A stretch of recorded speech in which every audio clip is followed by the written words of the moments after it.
Estás viendo la versión para YouTube de Sí, el podcast de Somos Innovación. Acompáñanos a explorar cómo a través de soluciones innovadoras los latinoamericanos vamos a mejorar nuestras vidas. El futuro llama.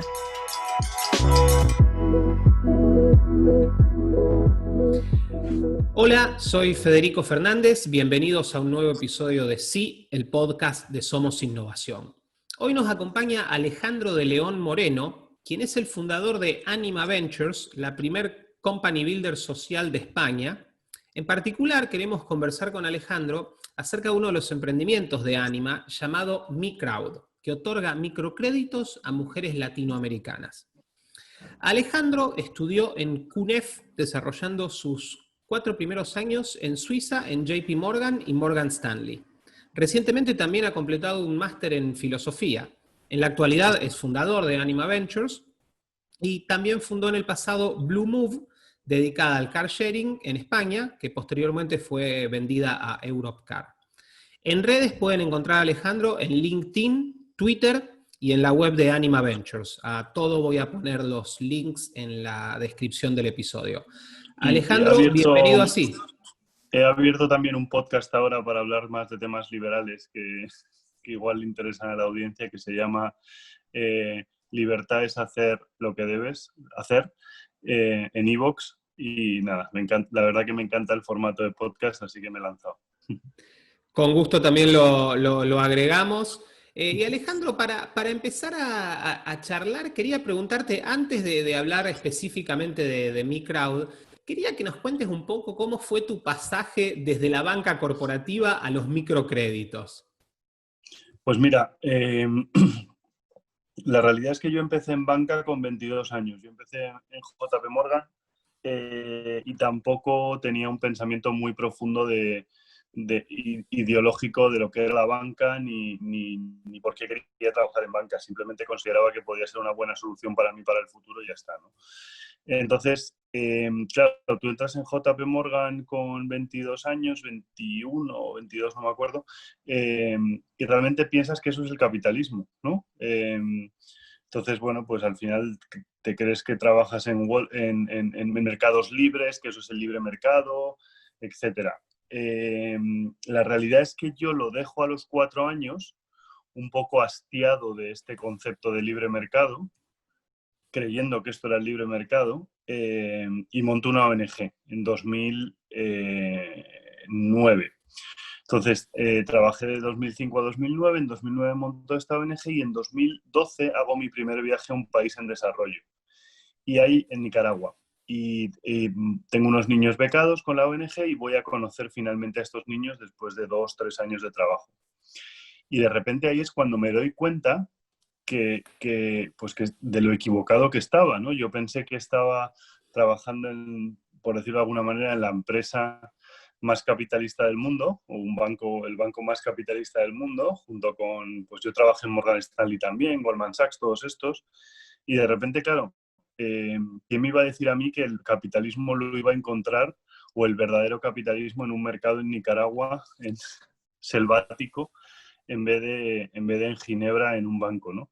Entonces, claro, al final lo que yo hacía en JP Morgan era clientelismo. O sea, yo tenía varios clientes y les intentábamos sacar todo el dinero que pudiéramos, como cualquier persona haría. Obviamente siempre dándole un buen servicio. Y de repente llego a este mercado, veo esa inmensidad de productos, ¿no? De gente, la típica hectárea, ¿no? De mujeres, pues, fundamentalmente comprando y vendiendo. La que compra leche vende carne de cerdo, la que vende carne de cerdo compra un teléfono móvil, la que compra un teléfono móvil vende zapatos, y así sucesivamente, y de repente me doy cuenta que eso es el capitalismo, ¿no? Entonces ahí tengo un cambio de ideología muy grande en mi vida. Obviamente ahora se cuenta muy rápido, supongo que fue más lento de cómo lo voy a contar. Pero claro, yo que siempre había pensado que teníamos que redistribuir parte de nuestros beneficios, si éramos gente, digamos, privilegiados,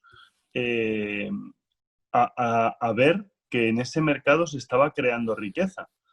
Y no sé si dice muy poco de mí, pero fue la primera vez que yo vi la verdadera creación de riqueza. Yo había trabajado en un banco, pero no había creado riqueza. la riqueza se creaba en ese mercado, ¿no? A base del flujo circular del dinero, ¿no? Entonces, digamos que mi viaje fue este, ¿no? O sea, al final yo me considero una persona muy... admiro mucho el capitalismo, admiro mucho el comercio, creo que dignifica un montón a la gente y admiro el libre mercado y la espontaneidad.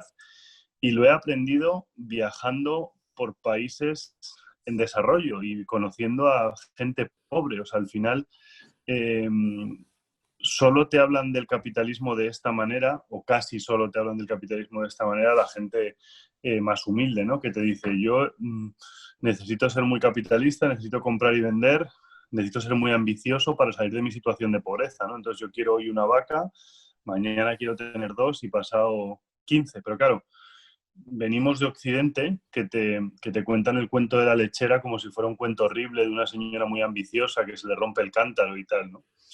Al final la realidad es que, joder, la lechera es una emprendedora nata y una mujer que lo que quiere es crecer, ¿no? Entonces, bueno, pues al final, ¿a qué nos dedicamos en mi crowd? A dar créditos a lecheras e intentar que nos repaguen, ¿no?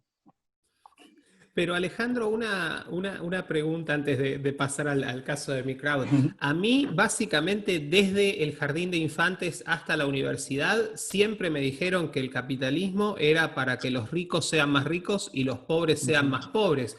¿Cómo puede ser que vos encuentres pobres que quieran capitalismo y que vos, digamos, básicamente estés proponiendo el capitalismo para salir de la pobreza?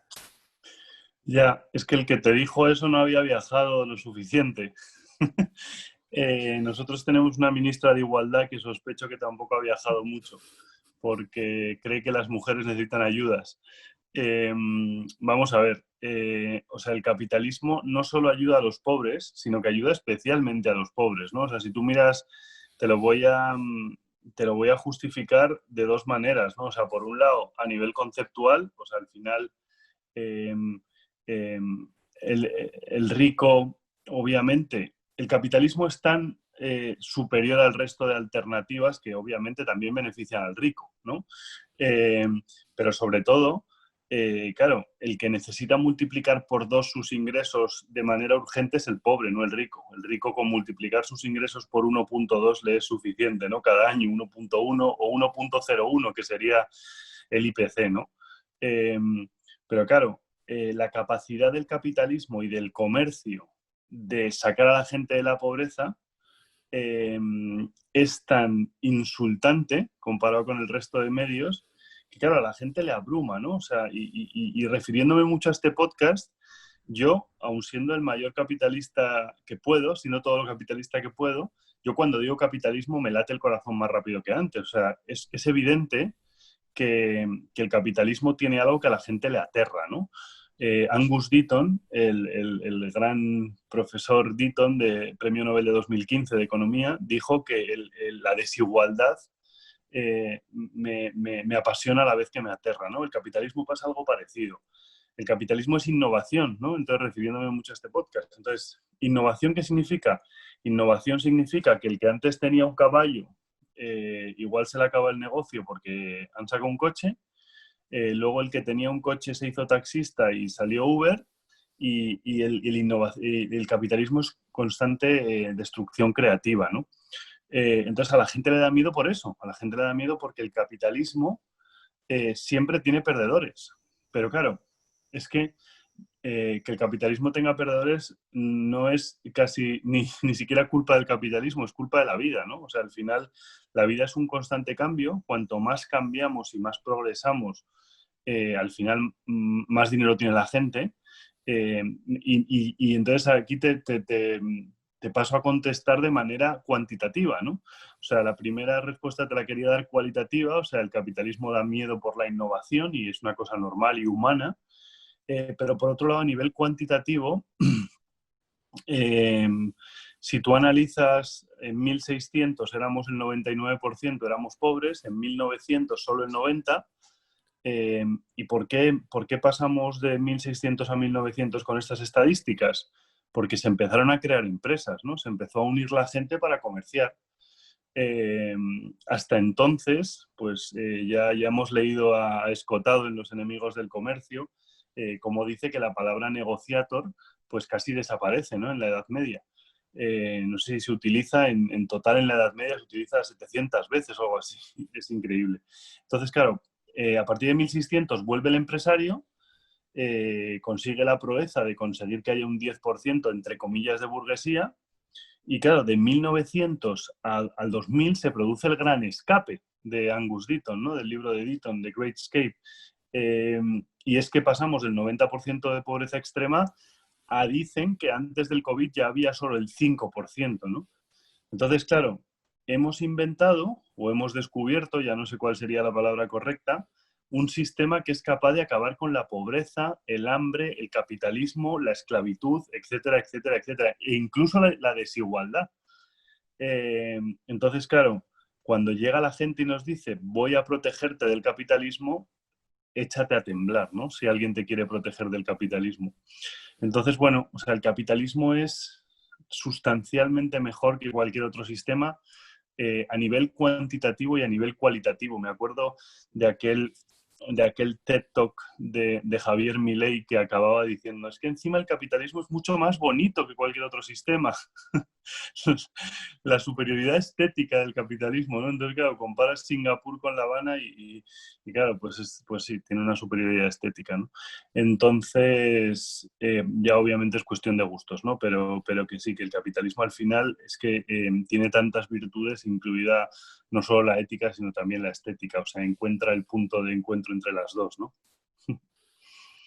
Viajaste a Nicaragua en 2012 a conocer a tus becarios y esa fue, si no entendí mal, la experiencia que te hizo básicamente pensar en algo como Mi Crowd. Contanos un Sí, poco cómo fue eso. literalmente. O sea, y esto fue un viaje fue una epifanía más que un viaje, ¿no? Porque claro, yo llego ahí con 50 niños becados y piensas que llegas como dice la expresión, en olor de multitudes, ¿no? Y entonces llegas ahí y de repente las madres me empiezan a decir que a algunas les ha venido bien la beca y otras me dicen que les ha venido mal. Entonces, claro, a mí me tiemblan ahí mucho los cimientos, ¿no? Porque digo, joder, una beca yo pensé que siempre ayudaba, ¿no?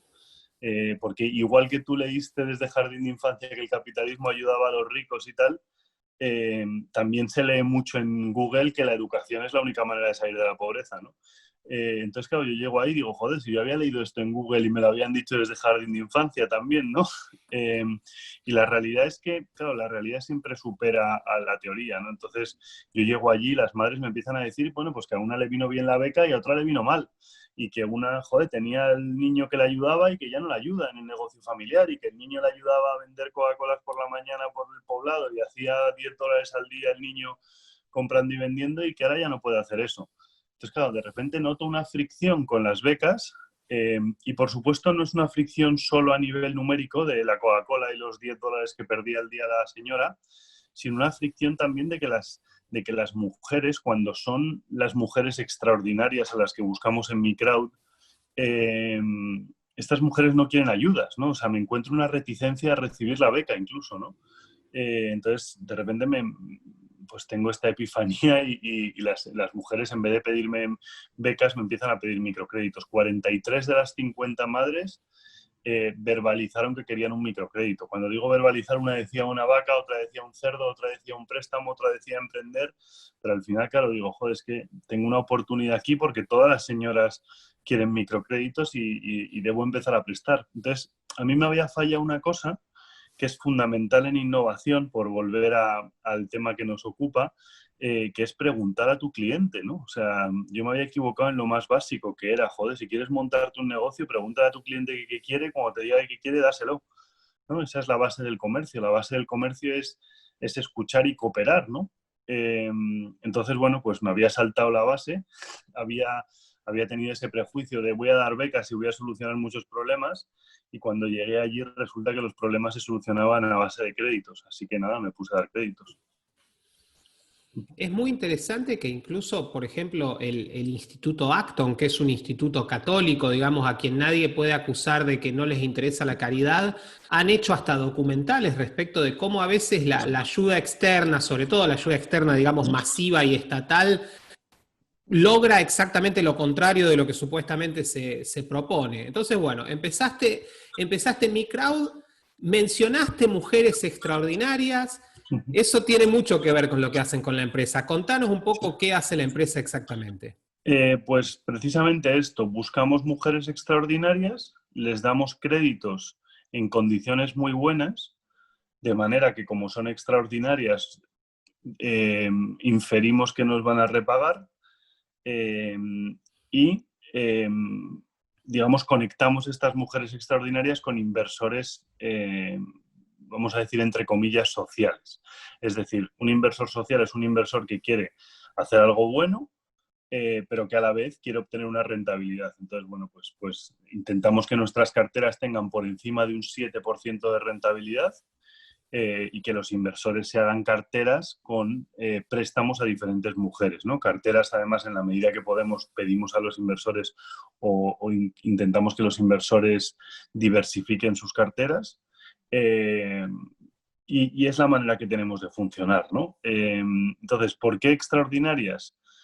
Por dos cosas. Una, porque hacen que las inversiones sean más rentables, obviamente. Si inviertes en mujeres cracks, pues estás más cerca de conseguir esa rentabilidad superior al 7%. Pero por otro lado también tiene un impacto social mayor, ¿no? O sea, genera más empleo, llevan a sus hijos al colegio, mejoran su casa, aumentan sus ingresos, ¿no? O sea, al final, que la mujer sea extraordinaria es la base nuestra de todo porque consigue como que la maquinaria se engrase y que el proyecto vaya mejor, ¿no? Entonces, al final es eso. Conectamos inversores sociales, gente que tiene algo de dinero ahorrado. Imagínate que es a partir de 100 euros la inversión. O sea, quiero decir, nosotros tenemos el inversor más pequeño de nuestra plataforma, tendrá 100 euros y el más grande tiene 2 millones de euros, ¿no? Entonces, a través de, pues eso, conectamos al inversor social con la mujer extraordinaria. Y a partir de ahí queremos crear una relación win-win-win. Gana el inversor porque obtiene una rentabilidad, gana la mujer porque se financia a tipos de interés muy bajos y monta sus negocios y obviamente ganamos nosotros porque obtenemos beneficios para la empresa. ¿Por qué solamente mujeres? Ya, esta es la gran pregunta. Porque repagan mejor. O sea, al final hay estudios que dicen que los hombres repagan alrededor de un 75% de las veces y las mujeres alrededor de un 95%. En nuestro caso, de hecho, es un 95.1%, ¿no? Entonces, claro, al final nosotros somos una empresa privada eh, y elegimos lo mejor para nuestros accionistas, ¿no? Si yo fuera el Estado, pues quizá tendría la responsabilidad de prestar a todos y no discriminar. Pero siendo una empresa privada, yo considero que es como el que monta un negocio de bikinis también está discriminando porque solo va a mujeres, ¿no? O casi siempre. No hay muchos hombres que compren bikinis. Pues nosotros hacemos lo mismo. O sea, damos créditos a emprendedoras. Obviamente no es que, o sea, digo, no es que tengamos prohibido entrar a hombres por la oficina ni que haya una discriminación en ese sentido, sino que nosotros consideramos que nuestro target son mujeres porque las mujeres estadísticamente repagan mejor, mucho mejor que los hombres, un 20% mejor que los hombres, o incluso un poco más, porque del 75 al 95 hay un poco más del 20%. Y es un filtro muy sencillo que hacemos y aparte las mujeres tienen un impacto mayor en la comunidad, o sea, son los motores sociales, ¿no? Hay muchos estudios que atestiguan esto y al final bueno, pues optamos por esto. Al final, emprender es decidir y obviamente ha sido una decisión muy controvertida y cada vez que hago una charla, pues me dicen, no, eres un feminazi y tal. Bueno, ya he aprendido a superar los insultos de feminazi y tal. Obviamente yo tengo un pensamiento feminista, feminista liberal, en el sentido de que creo que las mujeres y los hombres tienen que tener los mismos derechos. Pero esto no quiere decir que en mi empresa privada yo haga lo que me da la gana, ¿no? O sea, es como si es mi dinero, pues como aquel discurso de Ayn Rand de la rebelión de Atlas cuando dice podría coger mi dinero y quebrar la empresa, ¿no? Pues yo lo mismo, no lo voy a hacer, pero al final yo creo que el civil puede hacer lo que quiera en ese sentido con su empresa, ¿no? Entonces, bueno, pues tenemos esa discriminación. Emprender es discriminar. Prestamos solo a mujeres y lo que hacemos es que, o sea, yo al final, como te puedes imaginar, yo me dedico a salvaguardar el dinero de mis inversores e intentar rentabilizarle, ¿no? Entonces, como una parte de mi negocio es esa, pues creo que prestando a mujeres tengo más posibilidades de salvaguardar este dinero. Esa sería un poco la respuesta. ¿Y los inversores o las inversoras son mayormente mujeres o cómo está No, son constituido? hombres. Es curioso. De hecho, por eso decimos siempre los inversores, las mujeres. Y la gente muchas veces nos dice, oye, las inversoras no, son un 80% son hombres, curiosamente. O sea, realmente al final, que solo prestemos a mujeres, que haya gente que le indigna, al final es una percepción menor, porque la mayoría son inversores. Más pues te iba a decir el 80, entre el 75 y el 80 son hombres. Entonces, al final es un hombre que presta a una mujer, realmente, así generalizando, ¿no? Pero bueno, ahí sí que no discriminamos, ¿eh? Cualquiera que quiera invertir, encantados de la vida. Y, o sea, como te digo, es una inversión muy sencilla, es una inversión que tiene liquidez, porque en cuanto la mujer paga, el inversor puede reembolsar el dinero. O sea, si la gente necesita liquidez, se obtiene muy rápido. Y son préstamos anuales, o sea, que al final es una inversión de un año. Bueno, tengo muchas preguntas para hacerte respecto de la empresa en sí. ¿Tienen algún tipo, cuál es el promedio, digamos, el monto promedio que prestan? Pues mira, nosotros prestamos montos muy grandes. Nosotros prestamos 1.000 euros de media. Y 1.000 euros para el sector al que nos dirigimos, que es la base de la pirámide, o sea, la mujer casi más pobre. 1.000 euros es una cantidad gigantesca, ¿no? O sea, al final nosotros prestamos en zonas donde la media es $250 y nosotros damos $1.000. ¿Por qué? Porque al final, si descuentas que la mujer es una mujer extraordinaria, pues tienes que apostar por todo su emprendimiento y cubrirlo, ¿no? Obviamente hay mujeres que solo quieren $400 porque quieren empezar por un cerdo, ¿no? Pero la idea es, una vez que yo capto a mi cliente, y esto ya es una recomendación que le hago a cualquier emprendedor que escuche el podcast o el vídeo, una vez que captas a tu cliente, si consideras que tu cliente es el adecuado, intenta quedártelo tú solo, ¿no? No lo compartas, ¿no? Entonces, la microfinanza tradicional es una mujer que tiene 7 créditos de 7 proveedores de crédito diferentes y nosotros hemos querido cambiar eso, ¿no? O sea, si la mujer es extraordinaria, le doy yo todo el crédito.